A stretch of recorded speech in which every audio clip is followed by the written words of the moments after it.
এই ডিজিটাল যুগে কিন্তু আমরা বুঝতে পারি, দেখা গেছে একটা সন্তান যখন গর্ভে আসে তখন কিন্তু বাবা মায়ের দুইজনেরই উভয়ের একটি দেখা গেছে পরীক্ষা নিরীক্ষা করে জানতে পারে, বুঝতে পারে যে তার ঘরে ছেলে না মেয়ে। তেমনি ভাবে এই মা বুঝতে পারছে যে তার ছেলে। যাই হোক, তারপরে বাচ্চা ভূমিষ্ঠ হওয়ার পরও বলছে ছেলে, কিন্তু ঘন্টা দুয়েক পরে ছেলে কেমনে মেয়ে হয়ে যায়, এটা নিশ্চয়ই হাসপাতালের একটা গাফিলতি, অথবা দেখা গেছে হাসপাতাল কর্তৃপক্ষ এটার ভিতরে জড়িত। যে কোনো টাকার বিনিময়, যে কোনো কিছুর বিনিময় দেখা গেছে বাচ্চাটা চেঞ্জ করে দিছে।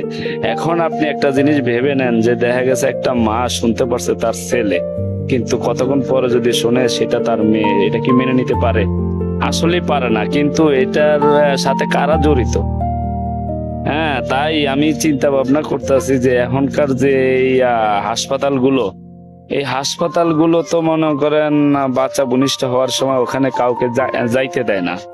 তো আমি আশা করি যে যদি মেয়ের আত্মীয় স্বজন কেউ থাকে, দেখা গেছে মা, বোন, খালা, তাদেরকে একজনের রাখা উচিত।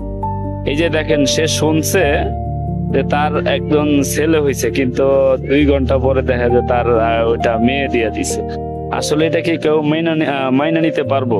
কিন্তু স্বাভাবিকভাবে যদি জানতো যে তার মেয়ে হবে, অবশ্যই সে মাইনা নিত। কিন্তু দেখেন, কারণ ছেলের জায়গায় তার গর্ভে কিন্তু কোলে কিন্তু মেয়ে দিয়ে দিছে। আসলে এটা মেনে নেওয়া যায় না।